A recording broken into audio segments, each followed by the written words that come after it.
So hello everyone, welcome to BPD SSC number 1 platform for SSC preparation. तो थोड़े दिन पहले एसएससी सीजीएल की नोटिफिकेशन आई थी और साथ के साथ एक और गुड न्यूज़ है, दैट इज़ हमारी एसएससी एमटीएस की जो नोटिफिकेशन है वो भी आउट हो चुकी है। देखिए क्या दिया इसमें, हम आराम आराम से पूरी नोटिफिकेशन को देखेंगे और इसमें समझने की कोशिश करेंगे कि क्या चीज़ें आपके पास बेस्ट हो सकती हैं इसमें।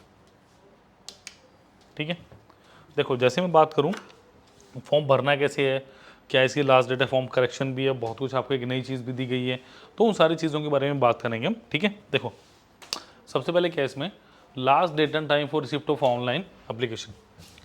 इसमें देखो क्या है, date for submission for online application 27 से यानी 27 जून से 31 मई ओ सॉरी जुलाई, ये आपकी डेट्स हैं जिनके अंदर आप फॉर्म भर सकते हैं। ठीक है, नेक्स्ट क्या है मेरे पास, last date and time for receipt of online application 31 जो है मेरी जुलाई, ये मेरी लास्ट डे रहने वाली है इस फॉर्म को भरने के लिए। ठीक है,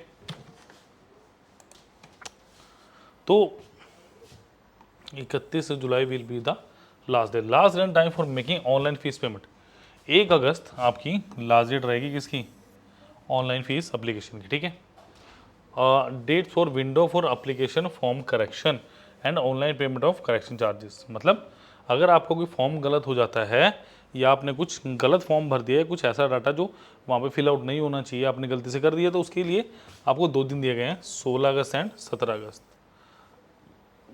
ठीक है, शेड्यूल फॉर सीबीई यानी कंप्यूटर बेस्ड एग्जामिनेशन वो आपकी क्या है, नवंबर अक्टूबर 2024। तो नवंबर से अक्टूबर नवंबर 2024।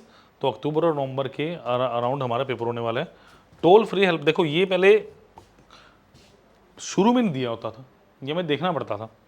Toll free helpline number to be called in case of any difficulty in filling up the online application form 1800-309-3063।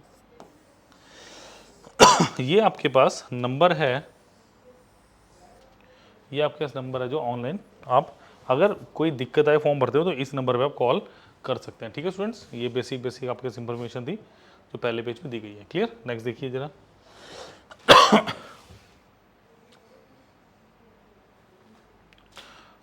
देखिए, the staff select commission will hold a competitive examination for recruitment of आपका MTS,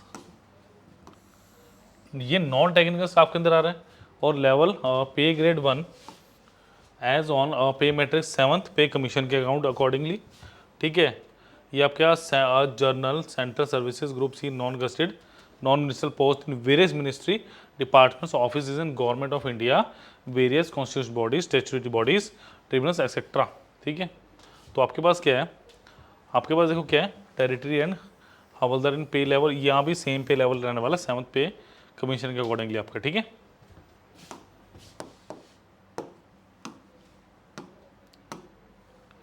चलिए next देखिए क्या मेरे पास, तो आपको यहाँ पता चल चुका है। ठीक है, अब देखिए वैकेंसीज की बात कर लें कितने नंबर ऑफ वैकेंसीज हम देख लेते हैं एक बार।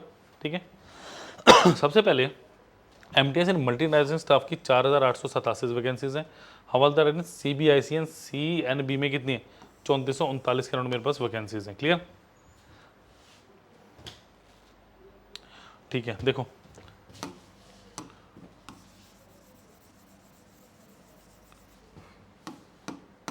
देखिए, reservation will be provided for the schedule caste ST, schedule tribes ST, other backward classes OBC, economical weaker section EWS, ex serviceman ESM and person with benchmark disabilities PWBD etcetera as per extend government orders. Clear, तो ये होगा, the commission make the selection of candidates in accordance with the vacancies reported by user department for various posts.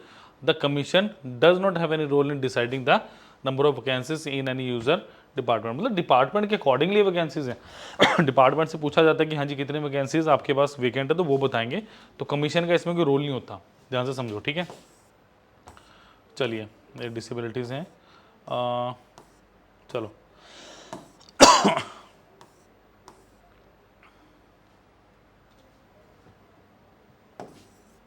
चलिए nationality की बात करें, देखिए आपके पास क्या होना चाहिए, a citizen of India, a subject of Nepal, a subject of Bhutan. जैसे सीजीएल की वैकेंसीज में जो होती है ना, ये सेम ही रहते हैं एसएससी में ऑलमोस्ट सब में।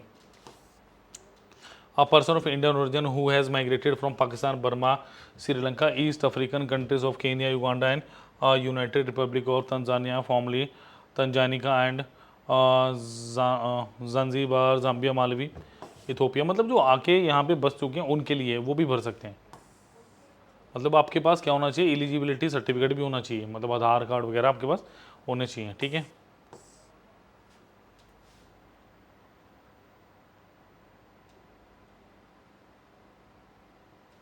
चलिए एज लिमिट की बात कर लेते हैं जरा। The crucial age date for age reckoning is fixed as 1 October 2024 in accordance with the provision of this dated 14/1998। मतलब आपकी जो एज है वो 1 अगस्त 2024 तक देखी जाएगी, ठीक है। चलिए 18 से 25 साल आपकी एज होनी चाहिए, that is candidate born note before 2 अगस्त 1999 से पहले आप पैदा नहीं होने चाहिए। इसके अगर पहले तो इस फॉर्म को नहीं भर सकते, और 1 अगस्त 2006 के बाद इन्होंने चाहिए, मतलब these dates are included. Before and after का मतलब यही होता है। 18 से 27 साल है कैंडिडेट बोर्न नोट बिफोर इतना 97 99 तो 2 साल कम हो गया, लेटर वही 1/8/2006, ये सेम है बाद वाली। फॉर हवलदार इन सीबीआईसी, अगर आप सीबीआईसी में हवलदार की पोस्ट के लिए अप्लाई कर रहे हैं तो आप 27 साल तक फॉर्म भर सकते हैं। अगर एमटीएस के लिए कर रहे हैं तो 25 साल तक फॉर्म भर सकते हैं, सीधा सीधा ही लिखा हुआ है, ठीक है। Department of revenue and a few post of MTS in various departments, clear, साफ साफ लिखा हुआ है। अब हम बात कर लेते हैं कि कैटेगरी कि एज रिलैक्सेशन की अगर मैं बात करता हूँ, मैं अगर एज रिलैक्सेशन की यहाँ पे बात करता हूँ तो क्या होगा, SC/ST 5 साल, OBC 3 साल, PWBD 10 साल, अच्छा PWBD OBC 13 साल, PWBD SC/ST 15 साल, ex serviceman 3 years after deduction of the military service redundant from the actual age age on closing date of receipt of online application, clear. अब defence personal की 3 साल के लिए, defence personal disabled in operation during hostility with any foreign countries, मतलब जंग के दौरान 8 साल। SC/ST के हैं तो 40 साल 45 से सारे आप देख लीजिएगा, क्लियर, मैंने आपको बता दी। डेट ऑफ बर्थ, अब नेक्स्ट देखिए, date of birth field by candidate in the online application form and the same recorded in the matriculation secondary examination certificate will be accepted by the commission for determining the age, and no subsequent required for change will be considered or granted. Mismatch of date of birth will be ground for rejection of candidature. आपने क्या करना है, जो आपका secondary level का जो 10वीं का फॉर्म है ना, उसमें जो डेट है वही भरनी है, उसके अलावा कुछ मत भरना। चेंज ऑफ डेट वगैरह कोई फायदा नहीं इसका करके, वो कह रही है कैंसिल कर देंगे हम, साफ साफ, क्लियर। चलिए नेक्स्ट देखिए जरा। ये सारा एक्स सर्विसमैन के लिए, ये आप देख लीजिएगा, ठीक है।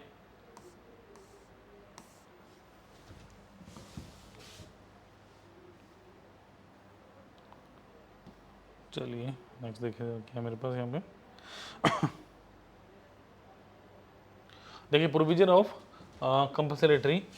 Compulsory time and assistant of scribe, मतलब अगर कोई आपके लिए हेल्प कर रहा है, वहाँ पे आपका कोई पेपर लिख रहा है, कुछ भी आपकी हेल्प कर सकते हैं, ठीक है। In case of person with benchmark disabilities PWBDs in the category of blindness locomotor disability both are affected BA, है ना, and the facility of scribe is provided if desired by the candidates, clear. चलिए अगर आप PWD candidates और disability 40% है तो ये facility scribe की आप भी अवेल कर सकते हैं, ठीक है। The facility scribe passage will be provided to the PWD candidates only if they have opted for the same in online. आपको ऑनलाइन एप्लीकेशन फॉर्म में भरना पड़ेगा ये चीज़ कि आपको स्क्राइब चाहिए नहीं चाहिए, ठीक है, उसके बाद आपको मिलेंगी ये सारी फैसिलिटीज़, ठीक है। चलिए अगर हम एसेंशियल क्वालिफिकेशन की बात करें, भाई क्या क्वालिफिकेशन होनी चाहिए मेरे पास इस फॉर्म को फिल आउट करने के लिए, देखिए क्या होनी चाहिए। The candidate must have pass matriculation examination of equivalent from a recognised board age on before the cut off date, that is 1/8/2024। 1 अगस्त 2024 तक आप क्या होने चाहिए, आप 10वीं पास होने चाहिए, बेसिकली मेट्रिकुलेशन, ठीक है। चलिए, document verification DV will be conducted by the user department organization after declaration of final result. Candidate will be required to produce the relevant certificates such as mark sheet, provisional certificate, etc. for the completion of matriculation or equivalent in original as proof of having acquired the minimum education qualification on before the stipulated date. When such certificates are sought by the intended department organizations concerned for the purpose of document verification, otherwise the candidature will be cancelled. इसका मतलब क्या, देखो आपके पास मोटे मोटे form कौन से होने चाहिए, साफ साफ लिखा हो, देखो आपके पास क्या क्या होना चाहिए। डॉक्यूमेंट वेरिफिकेशन पहले तो होगा का, जो फाइनल रिजल्ट आ जाएगा उसके बाद, तो जब तक आपके पास क्या होना चाहिए, कैंडिडेचर, रेलेवेंट सर्टिफिकेट, मार्कशीट होनी चाहिए, प्रोविजनल सर्टिफिकेट, बेसिकली तो यही होते हैं, ठीक है। The candidature who are able to approve by document evidence that the result of the qualification examination were declared on before it is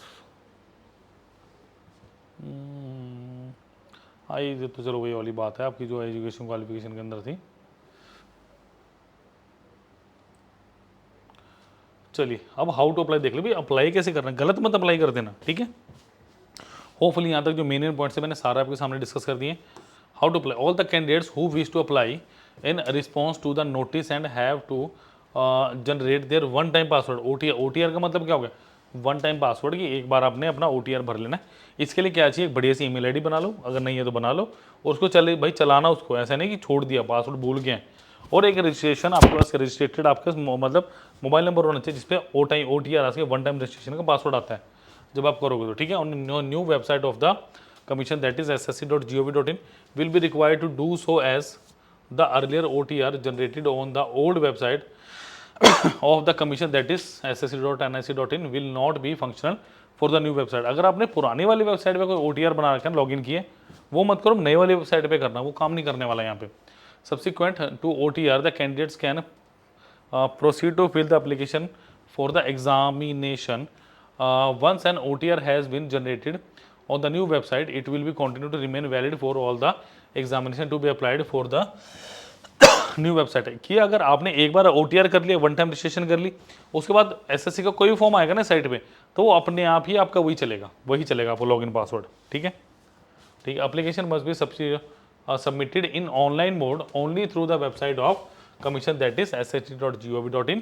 for detailed instruction please refer to, छोड़िए इसको, कि आपने नई वाली जो वेबसाइट है ssc.gov.in, इसी पे जाना और कहीं फॉर्म नहीं भरा जा रहा है, ssc.nic.in पे नहीं भरा जाएगा। For applying the candidates is not required to have a pre existing photo of himself herself. पहले क्या होता था, फोटो भरनी पड़ती थी, पहले क्या होता था, पहले बोलते थे फोटो करो कई जगह, और डेट भी बोला कि इतनी डेट से पहले इतना होना चाहिए, नीचे डेट लिखो, नाम लिखो। अब कुछ नहीं करना, वो कह रहे पहले कोई फोटो चाहिए नहीं, JPG वगैरह कुछ सेव करके मत रखो। क्यों, the application module has been designed to capture a photograph of candidate filling up the application form. For this purpose the candidate has to sit before the camera of computer mobile phone when prompted by the application module and follow the following instruction while capturing live photograph. Live photograph खींचेगा आपका, जैसे phone में होता है ना, वो ऐसा icon सा आएगा, उसके अंदर आपको फेस रखना है। और याद रखना, मैं भी इंस्ट्रक्शन बताता हूँ कि फेस वाली क्या इंस्ट्रक्शन है। Find a place with good light and plain background, plain background रखना, वाइट बैकग्राउंड हो तो ज़्यादा अच्छा है। Ensure the camera is at eye level, camera eye level भी होना चाहिए, बिल्कुल ऐसे, ठीक है। Taking the photo, position himself directly in front of camera and look straight ahead, बिल्कुल सीधा देखिए, ठीक है, कैमरे की तरफ देखना आपने। Ensure that his face is fully inside the red rectangular area, ठीक है, delineated by the camera and that is neither too close nor too far. It should cover the area fully and no part of the face should be outside the rectangle. आपको मैंने जैसे बताया कि rectangles आएगा, उसके बीच में face रखना, ना ज़्यादा दूर ना ज़्यादा पास, की मैक्सिमम एरिया आपका कवर हो फेस का। Candidate should not wear a cap, mask, glass of spectacles और आपका ईयरफोन, हेडफोन, मतलब भाई प्लेन, चश्मा उतार देना, हेडफोन नहीं लगाने आपने, कोई ईयर ग्लासेस वगैरह कुछ नहीं पहनने, ठीक है। The appearance of candidates in the examination should be as per the photograph in the application form, जो एप्लीकेशन फॉर्म है उसके हिसाब से आपकी एंट्री होगी। तो अच्छी सी फोटो खिंचवाना भाई, है ना, स्मार्ट सी। The candidate should ensure that the photograph captured is clear without cap, जो मैंने बताया वो नहीं चाहिए। In no case should the candidate capture the photograph of his her pre existing photograph. All such applications where the photographs of her pre existing photograph is captured will be rejected. पहले वाली photo नहीं, अभी वाली चाहिए latest. तो form भरते हुए बढ़िया सी फोटो खिंचवाओ और पेपर पास करो अभी वीडियो के साथ, ठीक है। Before submitting the application form, candidate must ensure that the photograph is captured as per the given instructions. आप फोटो देख लेना, रिजेक्शन वाली मत करते हैं कि ज़्यादा क्लोज कर दो उसमें कुछ दिखे ना, उल्टा पुल्टा फेस दिखे फिर दिक्कत आ जाए। Clear. Candidate are required to upload the scan signature, signature भी करवा लो, ऐसे ही सिग्नेचर भी करवा लो, है ना, है। जेपीजी फॉर्मेट 10 से 20 KB की चाहिए। इमेज डायमेंशन ऑफ सिग्नेचर, मतलब फोटो लाइव खींचेगी आपकी फेस की, और सिग्नेचर जो है 10 से 20 KB की आपने अपलोड करने हैं, ठीक है। एप्लीकेशन विद, अच्छा, image dimension of the signature should be about 6 centimetre bye 2 centimetre, 6 से 2 सेंटीमीटर हाइट, और आपकी विड्थ, ठीक है। एप्लीकेशन विद इनअप्रोप्रिएट फोटोग्राफ्स और blood miniature photograph of signatures not meeting the above requirement will be rejected. Reject हो जाओगे। Last date बता दी 31 जुलाई आपके पास, ठीक है।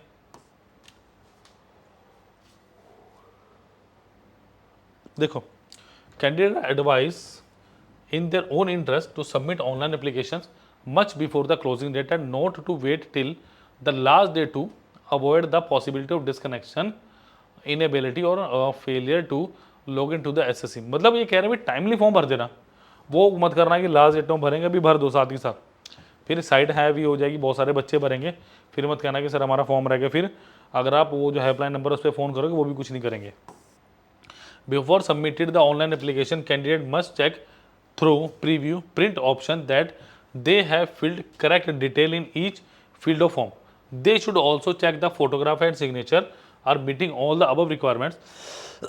Candidates are advised to keep a copy of application, तो copy of application रख लेना, ठीक है, फॉर फर्दर आपके नॉलेज के लिए, सेफर साइड के लिए।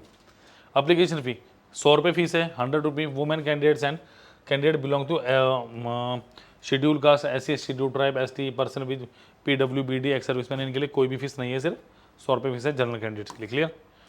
फीस आपने एक बार पे करनी है, कैसे पे कर सकते हैं, नेट बैंकिंग के थ्रू कर सकते हैं, भीम UPI, Visa, Mastercard, Maestro, RuPay card, इन सब से आप दे सकते हैं। 1 अगस्त 2024 रात के 11 बजे तक लास्ट टाइम आप फीस भरने का, तो पहले ही भर देना, साथ के साथ ही भर देना, ठीक है। The candidate who are not exempted from the fee payment must ensure that their fees has been deposited with SSC.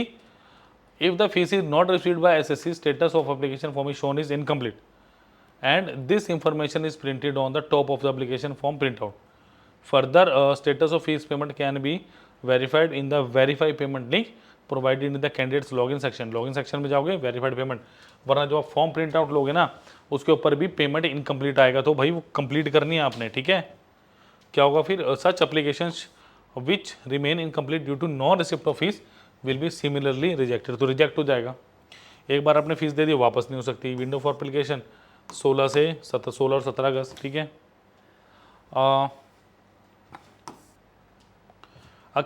The candidate will be allowed to correct and resubmit his modified corrected application 2 times during the window for application form correction, that is if he made mistake in the update application also he will be allowed to resubmit one more modification corrected application after making, ठीक है। तो आप सिर्फ 2 बार इसको correct कर सकते हो। वैसे उम्मीद करूंगा कि कोई भी बच्चा करेक्ट ना करे, पहली बार में फॉर्म भर दे, ठीक है। चलिए, अब भाई फॉर्म एप्लीकेशन भरोगे तो पैसे 2 गुने देने पड़ेंगे।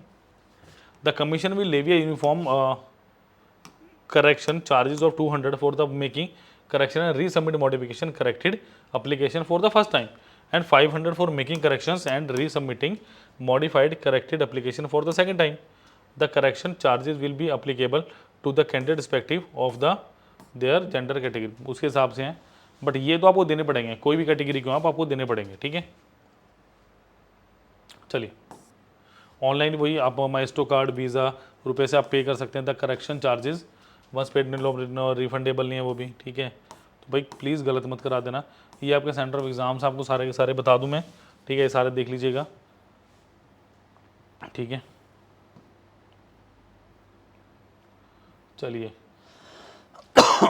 सॉरी थोड़ा सा ऊपर चले गए। चलिए,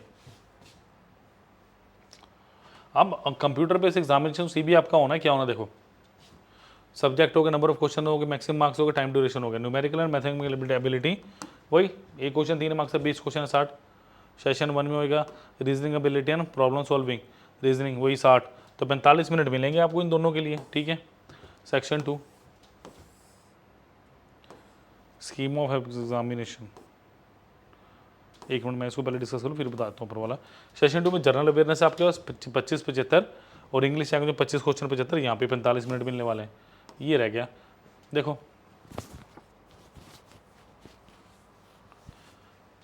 देखो अगर आप सिर्फ एमटीएस कर रहे हैं तो आपको ये फिजिकल एफिशिएंसी टेस्ट पीटी नहीं देना, ये सिर्फ किसके लिए, जो हवलदार वाले पोस्ट के लिए है, ठीक है। 13 रीजनल लैंग्वेजेस में होगा वो, आसामी, बंगाली, गुजराती, कन्नड़, कोंकणी, आपकी मलयालम होगी, मणिपुरी होगी आपकी, ठीक है, मराठी, उड़िया, पंजाबी, तमिल, तेलुगु एंड उर्दू, ठीक है। इंग्लिश, हिंदी तो है ही आपके पास जो 2 हैं। अगर कोई चेंज होगा तो पर्सनली किसी को नहीं बताएंगे, वेबसाइट पे ही वो अपडेट होगा, clear. There shall be no provision revaluation rechecking of the score, ये मैं डिस्कस कर चुका हूँ। चलो, CBE computer based examination will be conducted in 2 sessions, session 1 and session 2 on the same day and both of the session will be mandatory. Same day होगा session 1 session 2 और mandatory है, 45 minute मिलने वाले हैं। After immediately after complete session 1 session 2 will start, मतलब session 1 के साथ ही start हो जाएगा, कोई गैप नहीं है बीच में, ठीक है। Computer 45 minutes, session 2 hence the computer based examination में एंड। चलिए, ऑब्जेक्टिव और एमसीक्यू से 13 लैंग्वेज होंगी आपके पास। नो नेगेटिव मार्किंग सेशन 1, तो मैथ और रीजनिंग में कोई आपके पास नेगेटिव मार्किंग नहीं, साफ साफ लिखा हो, there will be no negative marking in session 1 in session 2 there will be negative marking को 1 mark for each wrong answer, candidate are therefore advise to keep the mind while answering. Session 1 में कोई math reasoning में कोई negative marking नहीं है, खुला करो, but जो दूसरे वाला सेशन है उसमें नेगेटिव मार्किंग होगी। नॉर्मलाइजेशन होनी अपने पास, ठीक है। आपके पास क्या होगा, आपके पास जो आपके आंसर कीज हैं वो अपलोड होंगी, ठीक है। 100 रुपये पर अगर कोई क्वेश्चन गलत है तो 100 रुपये पर क्वेश्चन के हिसाब से उसे आप ठीक भी करवा सकते हो। अब सिलेबस क्या दिया आपको, देखो, numerical and mathematical ability, it will be included question of problem number, integers, whole number, LCM, HCF, decimal, fraction, relationship between numbers, fundamental arithmetic operation and BODMAS, percentage, ratio and proportion, time and work, direct and inverse, वही मतलब सारा आपका arithmetic दिया हुआ, ठीक है। और आपके पास देखो ज्योमेट्री दिया, डिस्टेंस, टाइम, तो सारा का सारा आपको एडवांस में थोड़ा बहुत पढ़ना पड़ेगा। रीजनिंग आपके पास क्या दिया, question on the part intent to measure the candidate general learning ability, coding decoding, मतलब वही एक्सेक्टर लिख दिया तो पूरा आएगा। जनरल अवेयरनेस में भी आपके वही 10th स्टैंडर्ड तक के सारी आपकी जीएस होगी, करंट अफेयर हो गया। इंग्लिश कॉम्प्रिहेंशन में दिखा हुआ है कॉम्प्रिहेंशन, बट यहाँ पे सीजीएल में पहली बार में दिया, बट यहाँ अच्छे से बता रखा है, ठीक है। आपका एंटोनिम सिनोनिम हो गया, करेक्शन हो गया, एक्सेट्रा। चलिए अगर हम बात करें पीटी टेस्ट की, 1600 मीटर में 15 मिनट, और फीमेल्स के लिए, मेल के लिए 1615 और फीमेल्स के लिए 1 किलोमीटर 20 मिनट में, ठीक है। A woman candidate who has result in test and found in pregnant of 12 weeks standing or over shall be declared temporary unfit and candidature will be held in abeyance until the confinement is over. Vacancy against temporary unfit candidate will be kept unfilled in the final selection.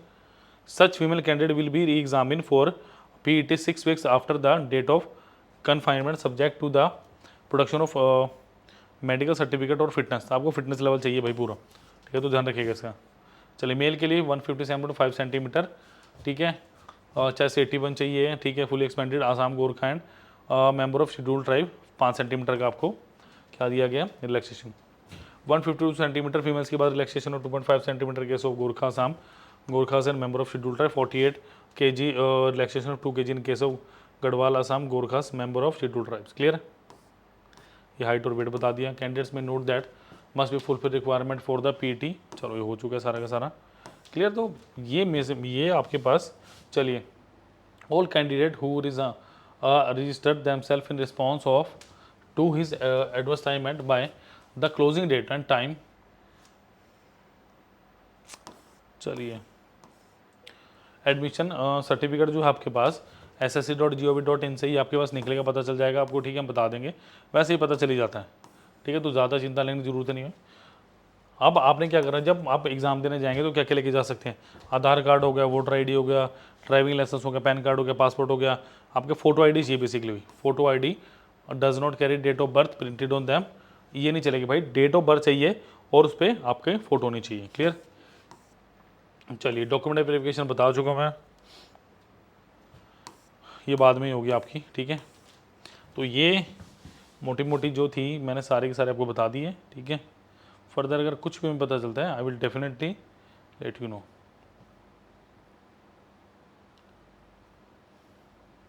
एक और चीज़ थी यहाँ पे मैं बताता हूँ आपको, mode of selection. अगर आप अनरिजर्व की बात करें तो मिनिमम 30%, ओबीसी डब्ल्यूएस के लिए 25 और ऑल अदर कैटेगरी के लिए 20%, मिनिमम इतना तो स्कोर आपका होना ही चाहिए फॉर द क्वालिफिकेशन। क्लियर? एक और चीज़ थी, टाई की बात की हुई थी यहाँ पे, मैं एक बार चेक कर लूँ से कहाँ पे वो, ठीक है। हाँ देखो ये जरूरी है, रिलेशन ऑफ टाई केस आपके पास क्या करना है, in case where more than one candidate secure the equal aggregate marks in session 2, क्योंकि सेशन 2 ये आपके पास मेरे हिसाब से मेरिट होने वाली है। Tie will be resolved by applying the following method. सबसे marks in general awareness section 2 में देखा जाएगा, जनरल अवेयरनेस में देखा जाएगा कितने हैं। उसके बाद total normalize marks in session 1 में भी देखा जाएगा। Date of birth that is the candidate older in age get preference, alphabet order of the names. Clear? अगर भैया आपने कुछ छेड़छाड़ की, मिसकंडक्शन की, तो क्या होगा, 2 साल 2 साल 3 साल 3 साल ये आपको पेपर नहीं दिया जाने दिएगा, ये सारा का सारा लिखा हुआ है। क्लियर? तो प्लीज़ जल्दी से जाइए और फॉर्म भर दीजिए, सारे के सारे इंस्ट्रक्शन बता चुका हूँ। फिर भी कोई डाउट हो तो आपको नंबर बता देता हूँ मैं, उस पर कॉल करके आप मुझसे पूछ सकते हैं।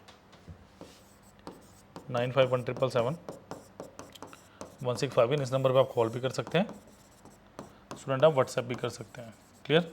So do like, share, subscribe the channel as well as the video. Thank you.